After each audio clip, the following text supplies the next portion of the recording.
Hello and welcome to my series of podcasts about people with purpose. And I'm really excited today for this one as I have Ben Leach. He's a true family man who runs a successful IT business based in Raynham, which is in Kent. And with over 20 years of experience in providing IT support for both businesses and domestic clients across London and the South East, he's gained a real loyal following of regular clients and is always busy. It's a fantastic service that he provides. That said, though, it's not always been easy for Ben. It's been a difficult journey at times. However, being the purpose-driven person that he is, he's continued to give the drive and to always pushed himself beyond his comfort zones to achieve massive success and to move towards his dreams. So I'm really excited about this one. So welcome, Ben. It's an absolute pleasure to have you on the show. So how are you feeling today? Very well, Graham. Very well indeed. Glad to hear it, mate. So, obviously I've given a little sort of brief intro to who you are and what you're about, but I really what you're here to do is to tell your story, Ben. So tell us about yourself. Been in the IT industry for over 20 years. I started off not in the IT industry to start with. I actually started off as a making car parts and things. But I always had the dream to work with computers and that, and I had to work hard to get where I am and had to go to night school and retrain myself. But then by the age of 21, I eventually got into the career I'm into now. So the sheer hard work and pushing myself harder, and I got there in the end. Fantastic. And so did you work for someone at first? I mean, obviously you own your own business now, but I mean, how did you transition? I started my career in IT in 2001. I worked for a small sister firm, worked my way up to a field engineer, then in the mid-2000s became a systems manager for a software company in Sittingbourne in Kent. I was there for about 7 years, but I felt undervalued when I worked there, not accepted for my disability and everything. And I felt in 2012 I had to make the move or the job would have took me down. I would have sort of ended up either breaking down, burnout, that kind of thing. And I decided to take the plunge in 2012 and go out and work for myself. And the best decision I ever made, really. Brilliant. I mean, that's really interesting. You mentioned about difficulties with disability and stuff. I was diagnosed late in life, about when I was about early 30s. In about 2009, I was diagnosed with Asperger, but I knew I had some sort of disability from a young age because when I was a kid I had to go to a boarding school when I was 11 years old because if you didn't fit into mainstream school you had to go to this school to be with other children with similar disabilities. It was a very hard time for me. I'm writing a book on it at the moment, how my journey at that school was, so that would be quite interesting for other people to hear my journey on the boarding school, because it was a nice experience at the time, but looking back at it now, it's made me probably a stronger person than I would have not been if I went to a normal school and would have struggled and not done as well. Yeah, that's fascinating. I had no idea you were writing a book. I mean, how's that going? It's quite slow because having my disability is a lot of information in my head, so it's a lot to reminisce, and it takes a long time to process it all. And there's going to take a lot of writing and editing to get it right, not to with someone like me, we sort of go in too much detail to try and maybe get someone to proofread it to get it sort of slimmed down a little bit, but it's going quite well. I think I'm halfway through, so hopefully by the end of next year we should have something in place. I'm hoping to, because it's to help other people with Asperger's as well, and autism and other disabilities as well. You're taking something that you've struggled with and looking at helping others, and that's really quite something to be inspired by. Yeah, because I think when I was a kid, we were not accepted and we were branded. And even when I left school, when I went to college, I was still branded as a child who went to this boarding school. And it's still today, people with my condition are still being branded and employees still not accepting this, and it's got to change. And that's why a lot of people with my condition work for ourselves, because we're not accepted by other employees, and it's not the way it should be. It should change, really. Definitely, and I guess there's been struggles throughout your life where you've encountered sort of prejudices around that? Yeah, lots of times. The kids used to tease me when I was at school. Adults used to tease me when I was at college, used to say that I was deformed or not normal and things. And it's horrible because, yes, I haven't got the best communication skill. I've actually learned how to communicate a lot better in the last couple of years by supporting people through networking and supportive groups I go to. But yes, a lot of people used to brand us as difficult people, and used to tease us because of the way we speak and the way we act, and it's not a nice thing to have, really. That's awful. I mean, how did you sort of cope with that? I mean, did you, what was your coping mechanism for dealing with that kind of effectively bullying? No, when I was at work, I used to just shut myself away, maybe in the server room, and do my own thing. And at college, I used to just walk away and do my own thing, and try and think of other things and be with people who were more receptive towards me. I've used to take antidepressants, but I've weaned myself off those last couple of years because I've learned a new way of doing things called mindfulness, which is a very good thing for a lot of autistic people and people with Asperger's, to learn how to control your breathing, how to control your feelings and everything, and take a break away from things. If you're getting stressed out, walk away and come back. Is the best way to sort it, I think. That's fantastic. Have you done that all yourself, or have you sort of sought help for the mindfulness? I went to the Moorsley in London for 3 years to see a psychologist to understand how my brain worked. And it's fascinating to understand how my brain works different to someone else's, and how it's different coping mechanisms to make it work, and help me understand how it works. Well, I mean, it's fair to say that you've had to put up with quite a lot to actually get to where you are, and that transition from working for someone to actually working for yourself. It's a strange concept that you were walking away from effectively the stress and being undervalued to running your own business, which is by and large a stressful thing. How did you find that? For the first 3 years were a real struggle financially, like any business. I say if you can get past 3 to 4 years, then Yeah. you know you've made it. And I've felt sometimes giving up, but the thing is, having a supportive family around you and wife, and my wife's always been very supportive, and she works full time, and she sort of knew that it was the right thing I was doing, and was always there all the way through. And also having supportive friends, and people through, and networking is the best decision I ever made. Going to my first networking meeting 8 years ago, meeting Brian Wakefield, who's a lovely man, and it got me really into more confidence, and my business grew from there really by just hanging around with positive people, not negative people I used to work with. That's such great advice. Surround yourself with people that can help lift you up, rather than where you were, where you felt undervalued. You're now in this environment where you're in control, you're running your own business.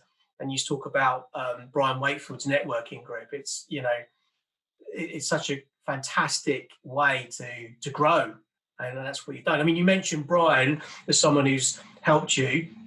Do you have anybody else? Who other key people or mentors that you've had in your life? I mean, you mentioned your wife as well, but anybody else that has helped you on your journey? My mum's been one of those great people.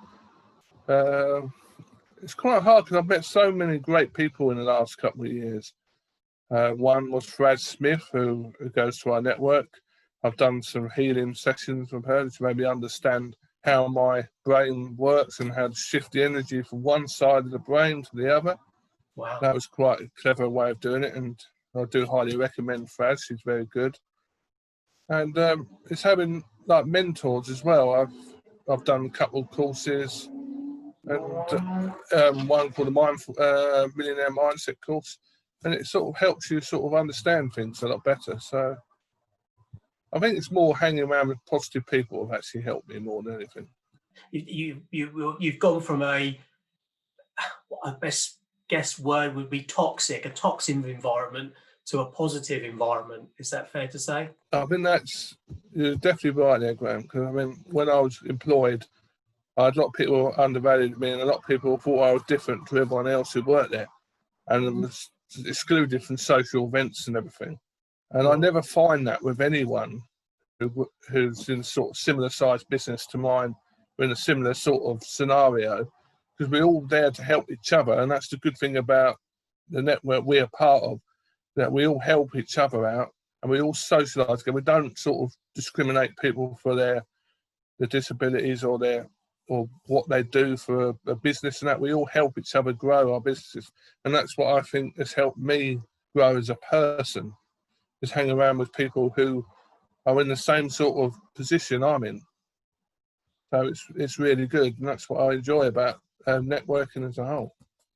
Yeah, it's fantastic. I mean, it's fair to say that networking has been a big part of your success in terms of actual clients and business. Yeah, especially with Brian's networks. I've done all kinds of network. I can't mention them because you can't really say that, but I've done all kinds of network. The network with Brian is the only one I've really found is more not just a business building one. It's more of a social building one, and I find it really helpful for me to sort of grow my business, because I'm with people who want to help each other anyway. So, and some networks are not like that. It's all about the network, not the people in it. I mean, I guess obviously we're at the moment at this time of recording, we've been through the lockdown. So, but apart from the lockdown, what's the last kind of 12 months been like for you in business or networking? What's been good about your business throughout that period? I've just celebrated my 8th year business, and it's last year was one of the best years I ever had in business. It's actually grown to a nice sized company now. I've actually took the plunge last year and started taking people on hardware maintenance contracts, which I avoided for such a long time. I decided that if I want to take the business to the next level, I've got to offer remote support as well as doing the repairs on site. It was a gamble and it has worked. So I've got 12 customers on it now within a year, which is good. And I'd like to get that up to double that in the next 6 months. So it will help out me, because then that will give me more as a residual income and give me more time to grow the business and take someone on. But that's going to be the hardest thing for me. But I know with support of other people in the network, taking someone on will not be a problem, because people will help me find the right person and support me with the right person, because the people we got on our network who can help that. So I can see that the next 12 months will be the expansion of BL IT Solutions to the next level with another person inside the business as well as me. So I'm looking forward to that and sharing the story as it goes. Yeah, that's fantastic. I mean, that's a real highlight that you've transitioned from, I guess, a one-man band to now bringing in outsourcing work and, as you say, taking on people. I mean, that's quite an achievement. I never thought that would happen, because, as I said, when I walked away 8 years ago from quite a good job, never thought it would actually. I thought, yeah, it might last 3 months, but it's actually lasted 8 years, and it's all due to my customers and the way I treat my customers and the respect I hold to my customer and the respect my customers hold to me. So it's and I think that's the way it works, really. Absolutely. I mean, when I first met you, you came across as being very much personable. Working together on a personal level than just kind of providing your service and walking away. It seems a much more friendly and personable approach that you adopt. Yeah, it is a lot like that, Graham. I mean, that's why I based my business on. I've been doing field work for nearly 20 years before I worked for myself. And I always think the face-to-face customer support is a great way of doing business. Yeah, there is computer shops around. People can take their computers to a shop. But with me, you get me in your home or in your office, and you have the one-to-one with me, not just someone across the counter. It is, and people like that sort of way of business, because they know trust me, and they build a relationship with me. and they don't Brilliant. mind asking me questions, and I don't mind giving them the answer when they need it. That's what you get with someone like me. You get that personal service. Yeah, definitely. I mean, that was going to be a question that was, what is unique about you? And I think you've already answered it, that your approach to dealing with customers and clients, it's from what I've seen of your work, it's that they quite often see you as a friend rather than, a service to go to. It's Ben, he's the man. He's helped me out. He's a good mate. It's very much that attitude. And I really like that. Yeah, that's what I try and make my business on. I want to be more than just your computer engineer. I want to be like your friend, your go-to person, Yeah. because it's a nice way to build relationships, and it has worked very well for me, because due to the fact I share an office with a fellow networker, and he's building my website at the moment, we refer each other work together, and we become good friends. And you might know Mike Devitt, and he's a very nice man, and we've worked very well together. And I'm very excited what the new website's going to look like. I've seen snippets of it, but it's going to be quite exciting. Brilliant. That's great. In terms of, we actually haven't really covered it, we haven't actually covered it yet. In terms of what you do, what is your main area of service? I mean, IT support covers such a wide area. Do you cover everything, or is there things that you do or you don't do? What's your service package, if you like? It initially started back 8 years ago. It was just a repair place, like just doing computer repairs, laptop repairs, Mac repairs, just like board sort of level and screen replacement, hard drive replacements, that kind of thing. But what I wanted to do in the last 2 years, and it has started last year, has started now, is to offer the remote support, the hardware maintenance, the monitoring sort of software. That's coming out now. This is the way I want to take BL IT Solutions into the future, is to be more of a IT solutions company, not just a repair company. Right. Because people want that kind of level of service, and they want to know that if anything goes wrong, they've got someone at the end of the line to sort it out. And that's the way it has been going the last year. And in the future, I want to take it more that way. Not do away with the repairs totally. I'll probably take someone on to do the repairs, but my side of the business will be more just the remote support, the software support, the remote monitoring, and I'd have an engineer do the repairs for me, because I can see the business sort of transition in that way. You see, Is that what you prefer the software solution side of things? I still love. The other week I had to build a gaming machine for someone last weekend. I posted on Facebook about it, and I had to do another one last couple of days. I still enjoy doing the repairs, but I can see that if I want to take this business to the next level and to compete against some of my competitors, I have to offer the remote support, the remote monitoring, the hardware maintenance. So I have to take the business to the next level, and I've got to do it now more than wait for the future, because it's to sort of give the customers a bit more than what we're offering at the moment, I think. So when you're talking about your software solutions, what's your main sort of, if somebody, like, for example, me, I needed, I use Windows PC, what would be your sort of recommendations for support? What could you offer me as a business?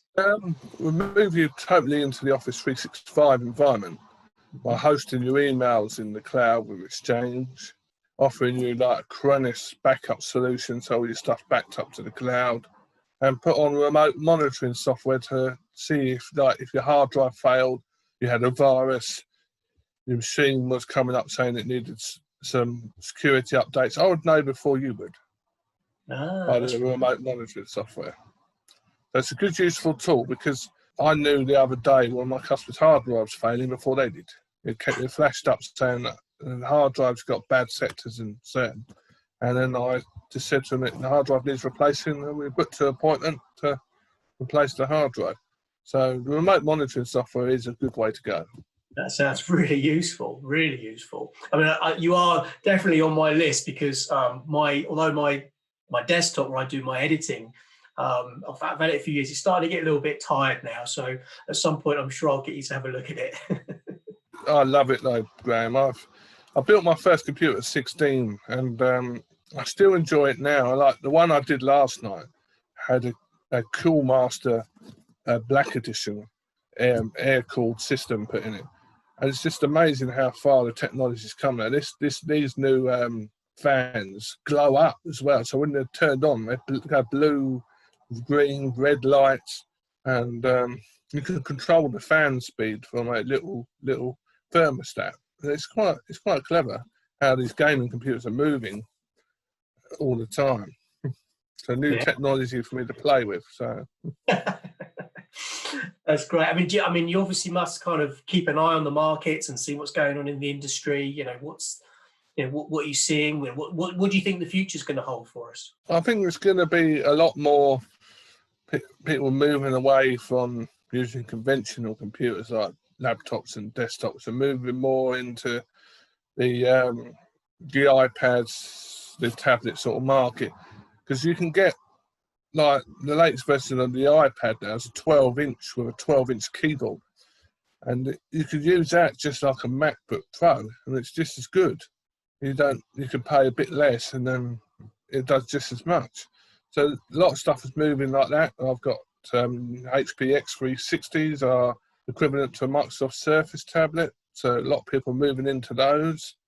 So I can see it as more touchscreen technology sort of, and people want to use stylus pens, and it's all moving that sort of way now. People want their devices to do everything, not just like type in. They want to draw on it. They want to interact with it. So everything's moving into the interactive sort of way. So the future will be more interactive than it is now. That's very interesting. What's your thoughts on things like the voice searches, things like Alexa and Siri and all those types of things? Do you see that sort of continue to grow? Yeah, I can see that going very far. I see houses being fitted with it as standard. I've set up a few homes with those devices. A lot of people who want to go the next step up and have the Sonos systems, where it's all wired into the network. A lot of modern houses now have their own central core system, which are like a network inside the house. So there's network sockets across the whole house, and you can have like a Sonos system. You just talk into the room, and the speaker in the room will come alive. As people with serious money can have that sort of setup. And I can see that being the future. You just go into a room, oh, can I listen to Radio 1? It'll come up on a speaker, and it will start it straight away. And you can ask it a question. The Sonos system is amazing. It's a totally different to the Amazon Echo and all that. It's like your own sort of music center in the whole house. That's really cool. It does. I mean, we've got one of the Alexa type devices, and for me, I'm normally quite into my sort of technology. I've been a photographer as well. But I find it really unusual still. But the rest of my family, they've adapted to it so easily. They talk. I think more the younger generation. My daughter's 15, and she's got the Alexa, and she talks to it and plays music to it and asks it questions, and it's quite clever because it's quite good for her generation. They're the generation that are really into all that kind of thing. She lives on her mobile phone. Her mobile phone is not just for a phone; it's for doing stuff like what you do, Graham, like TikTok and videos and Snapchat and that kind of thing. The teenage generation are really into this now. They're a totally different generation to our generation. They really interact with all this smartphone technology more than any other generation, I think. They certainly do. I know the feeling. Obviously, my daughter's a similar age to yours, and yeah, it's a whole ball game that I'm still trying to catch up with. They're the generation I need for the future, I think, because they're the ones that come up with the new ideas to take us to the next level, I think. Very much so. So in terms of, I always ask this question, especially people who are into their technology. And it's $1 million question: Windows or Mac? That's a hard one, Graham. But because used to be a programmer years ago, and I started my career, I'm Windows all the way, because reason being, I can totally strip Windows back. And with Apple, I can't. They restrict it down. You can't sort of. I like Apple for the build quality, and I think, the iPhone, the iPad is way above any Windows device. But when it comes to customization, ease of use, and general sort of day-to-day stuff, a Windows machine, I think, is still the way forward. Maybe I'm a little bit old-fashioned, but Yeah, sorry to put you on the spot like that, but I do enjoy the conversations sometimes with my iPhone's better than your Android phone or my desk. It just makes me laugh. I'm a yeah. Windows because it's what I was brought But up with. I think surprised at that though, Graham, because I've met a lot of other photographers and a lot of graphic designers who are all Apple all the way, because they think, oh, the Apple's got better for Photoshop, better for InDesign, that kind of thing. And what's the other Adobe program? Lightroom, isn't it? Yeah. They say it's a lot better for that Adobe software. But as long as you're running 32 gig of RAM, you've got a solid state hard drive, you've got at least an i5 or i7 processor, Adobe will work comfortably on a Windows machine without any hassle at all. You do have a lot of RAM in a Windows machine to run Adobe, and a good processor, but as long as you've got that, then there's not much difference, I don't think. No, I think for me, and you're right, there are a lot of creatives that go for the Mac sort of technology, and I honestly, I don't have a problem with it. It's just what I was brought up with. But I think for me, I used to work in IT myself, so and also interested in the mechanics behind it. So it was always very much, that's what I was brought up on those kind of old style, Windows PCs. I used to work on that, so that's kind of where I went. It's like the argument you get with cameras, Canon or Nikon or Sony, and it's just, well, I use Canon because that's what I started with, many years ago. It's not one's better than the other for different reasons. It's just an interesting question to ask people sometimes. Yeah, it is. I mean, we could spend hours talking about both platforms. I mean, one of my friends who's into IT as well is Linux all the way. He won't even touch a Windows or an Apple machine. Wow. He believes that everything should be free. You shouldn't have to pay for nothing on software side. And it's quite clever how he's programmed Linux, because Linux is pretty good. If you're a very good programmer, you can make Linux do anything. No, I used to do not so much programming, but I did use the Unix operating system many years ago, so I'm sort of familiar with that kind of thing. But yeah, how has the lockdown affected the way that you've worked? I know you're very personable. You like to go out to people's homes. How have you sort of got around that? Well, from day one of the lockdown, I decided that I can't not work, because with my condition, you can't just sit around doing nothing. So I decided to do the pick up and drop off service. I've got a lot of plastic boxes from one of my local shops. Got some sanitized gel, got some wipes and everything. I decided to offer the customers a pick up and drop off service. They leave it on their doorstep. I take it away, repair it, then sanitize it, then put it back in the box and drop it back on their doorstep. And it worked from day one. And I was busy all the way through lockdown because I took the initiative to carry on and not stop. That is brilliant. That's really good that you've if you excuse the pun, thought out of the box. It's that's such a great way of approaching it. Has it changed since the lockdown has started to lift? Have you started to see clients now? I've started seeing clients again. I often the PPE, wearing the mask and the gloves and the foot coverings. So I have started going back in, but only limiting myself to 2 people per household. So if there's just me and another person in the room with a 2 meter distancing, that's fine. I won't go in someone's house if there's more than 2 people in there. No, so I'm keeping the safety in as well for people. and it is working with the 2 people per house sort of situation. That's good. And I mean, that's so good that you were able to maintain your level of busyness throughout the whole period. That's really good. Yeah, I think you've got to be like that, Graham. You've got to involve. If you don't involve, you basically dissolve, basically, because your business will not survive it. And offering the remote support as well for little jobs like email setups and virus removal, yeah, it carried on as normal. And I think it made me stronger and made my business stronger for when we come out of it. You're going to be the one that's been remembered because of that adaptability. Took your purpose of helping people and you turned it into something else, and it's adapted. Is that, I mean, obviously, is that something that may continue, or are you just going to go back? Yeah,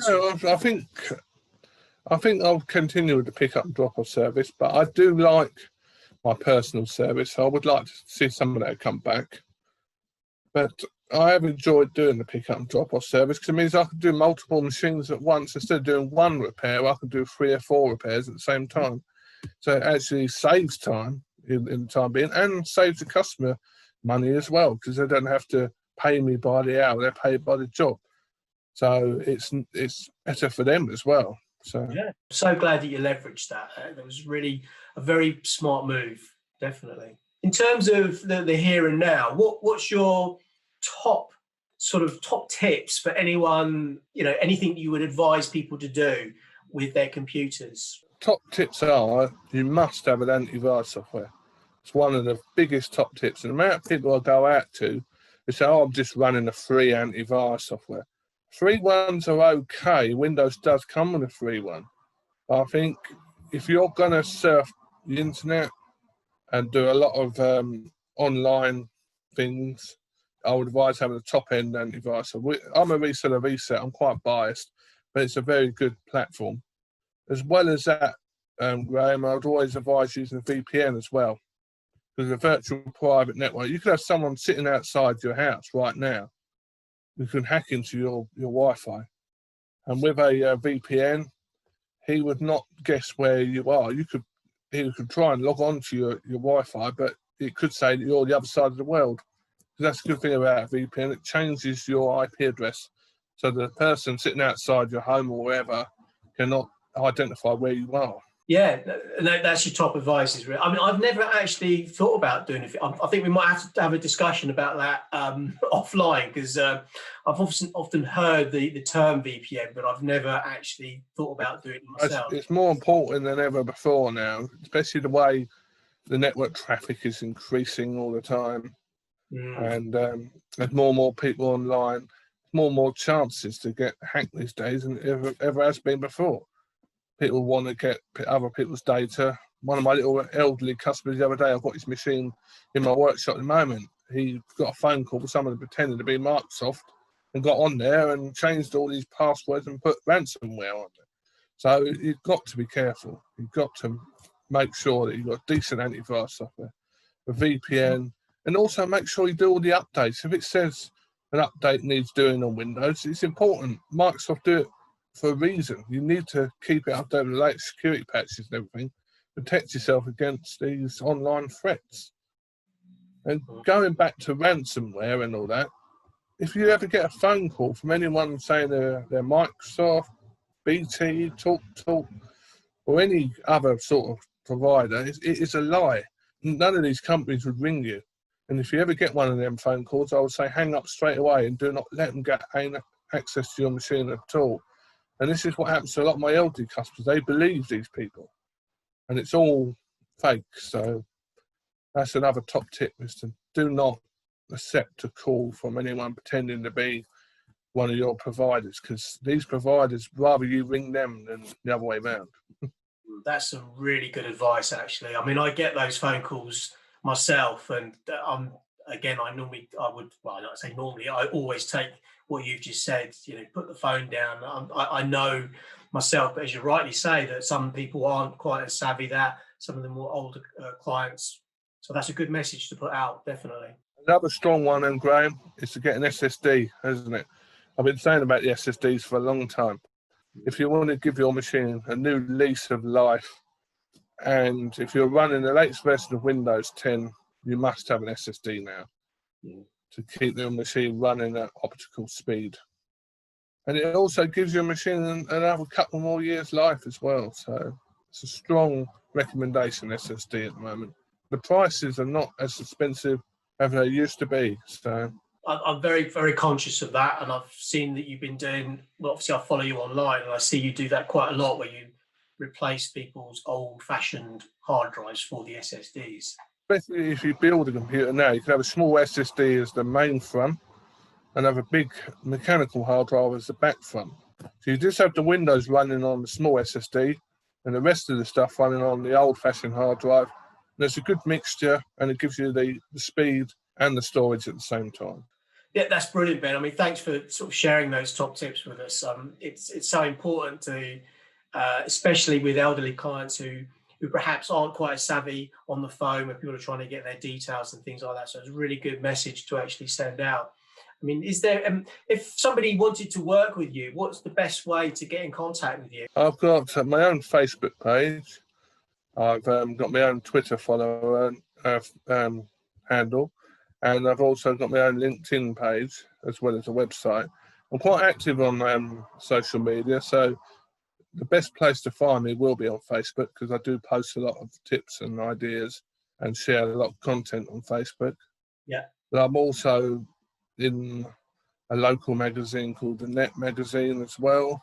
Okay. And I'm also on Brian's Business Network, so you can find me on there. I'm always quite active on there and offering people great advice and tips and ideas. Anybody that's ever actually had any work from you has always given you, 10 out of 10, 5 stars, whatever it takes. I mean, your testimonials are brilliant. And, it's very clear to me that you provide, certainly a brilliant service. I think that's always something that I take value from. And I also take value from the fact that you're so much more personable and, you will come to people's homes and you will give that sort of support. And it's not just for individuals, you do it for businesses as well, which is fantastic. Is there anything else you would like to say? Anybody you want to thank or any mentions you want to make towards, the podcast? Yeah, I'd just like to thank everyone who's supported me the last 8 years.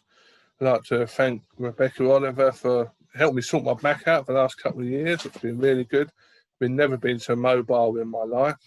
To all the people who have left me great testimonials, and I'd like to thank them all because if it weren't for them, my business wouldn't be where it is today. And well, I look forward to working with more people in the future and helping more people out and sharing my journey.